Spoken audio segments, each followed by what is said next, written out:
बाब जन्नत नईम, उनकी खातिर खोल दे तू बाब जन्नत नईम। हज़रत सिद्दीक़ का अबू, हज़रत सिद्दीक़ का अबू कारवां खामोश है,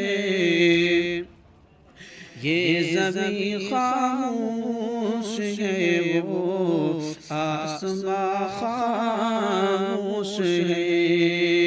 हिकमत व शफ़क़त से पुर थी जो ज़बां खामोश है, ये ज़मीं खामोश